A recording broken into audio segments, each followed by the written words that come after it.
مرحبا بكم في جولة عميقة جديدة. النهاردة هنغوص في مصدر يعتبر أساسي لفهم العلاقات بين الرجل والمرأة.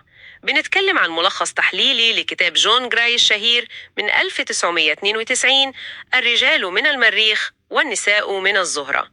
وهنشوف كمان بعض الانتقادات الأكاديمية ليه. مهمتنا هنا إننا نستخلص الأفكار الجوهرية: التواصل، الاحتياجات العاطفية، التعامل مع الضغوط زي ما جراي بيشوفها، وطبعا هنوازن ده مع النقد.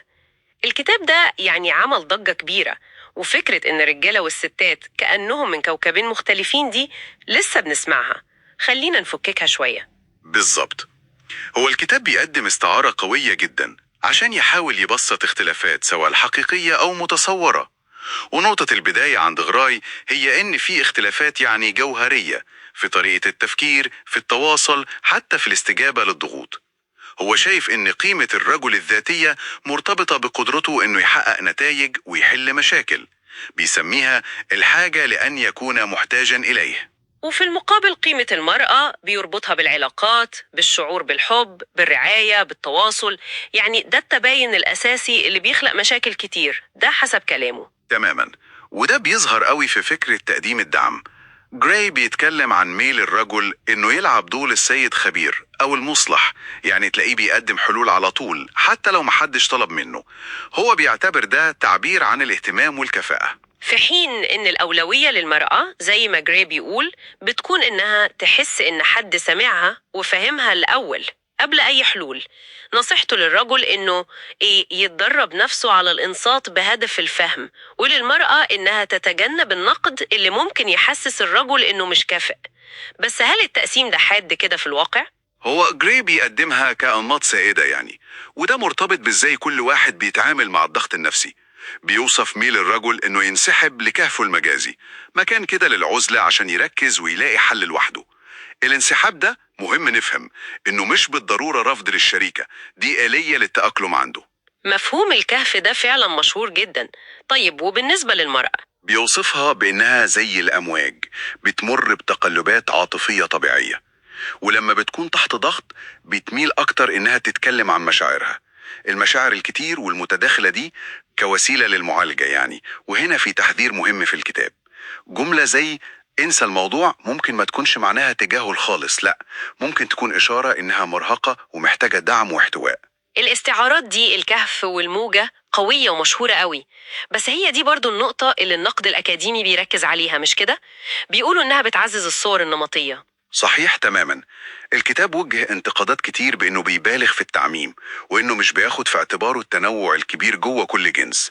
في باحثين زي مثلا عالم الاجتماع مايكل كوميل بيقولوا ان كتير من الاختلافات دي ممكن تكون نتيجة التنشئة الاجتماعية، التوقعات الثقافية، اكتر من انها اختلافات بيولوجية اصيلة. طب هل في دراسات بتدعم النقد ده؟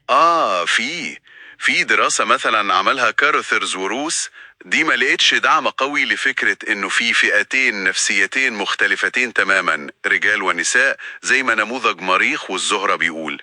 لا، دي وجدت تداخل كبير في السمات النفسية والتفضيلات اللي ليها علاقة بالعلاقات بين الجنسين. الفروقات موجودة، بس ممكن تكون أقل حدة وتصنيفا من اللي الكتاب بيصوره. مثير للاهتمام فعلا. ازاي الأفكار دي بتتداخل؟ ولو رجعنا لجراي، هو كمان بيحدد احتياجات عاطفية أساسية مختلفة لكل طرف. أيوة، 6 احتياجات لكل طرف، وهو بيشوفها بتكمل بعضها. فالرجل حسب جراي بيحتاج بشكل أساسي للثقة، القبول، التقدير، الإعجاب، الاستحسان والتشجيع. أما المرأة فبتحتاج للرعاية، التفهم، الاحترام، الإخلاص، التصديق والطمأنينة.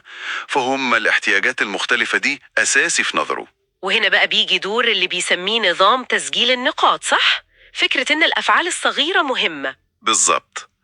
الفكرة هي إن الأفعال اللي بتعبر عن الحب والدعم مهما كانت صغيرة بتسجل نقط متساوية في بنك الحب العاطفي بتاع العلاقة. هدية بسيطة أو كلمة شكر ممكن يكون ليها نفس وزن لفتة كبيرة.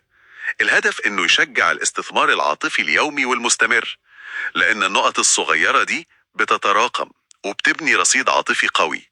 التقدير المتبادل حتى على الحاجات البسيطة بيقوي الرابطة، وخصوصا إحساس الرجل بالتقدير اللي غريه بيعتبره حيوي. ده بيطرح سؤال عن إزاي نطلب الدعم.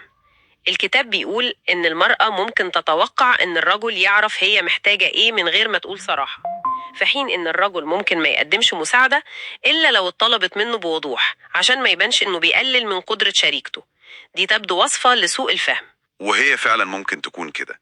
عشان كده غري بيأكد على أهمية التواصل الواضح المباشر الهادي عشان نطلب الدعم أو نعبر عن احتياجاتنا، وده بيتطلب من الطرفين إنهم يتجاوزوا افتراضاتهم المبنية على طبيعة كوكبهم المختلف ده. تمام. طيب، بعد ما استعرضنا أفكار الرأي الرئيسية والانتقادات اللي توجهت لها، إزاي ممكن نلخص القيمة العملية للكتاب ده النهاردة؟ يعني هل لسه مفيد رغم تبسيطه للأمور؟ أعتقد إن قيمته الأساسية ممكن ما تكونش في دقة تفسيره لأصل الاختلافات بيولوجية بقى ولا اجتماعية، قد ما هي في إنه بيقدم لغة، بيقدم أدوات عملية للتعامل مع السلوكيات اللي بنلاحظها في العلاقات. يعني هو بيوفر إطار ممكن الشركاء يستخدموه عشان يفهموا ويسموا بعض الأنماط الشائعة في خلافاتهم، زي مثلا أنا في كهفي دلوقتي أو أنا محتاجة بس إنك تسمعني. ممكن نعتبره دليل سلوكي مبدئي. يعني ممكن يكون نقطة بداية كويسة للحوار حتى لو محتاجين نتجاوز التعميمات بتاعته؟ تماما.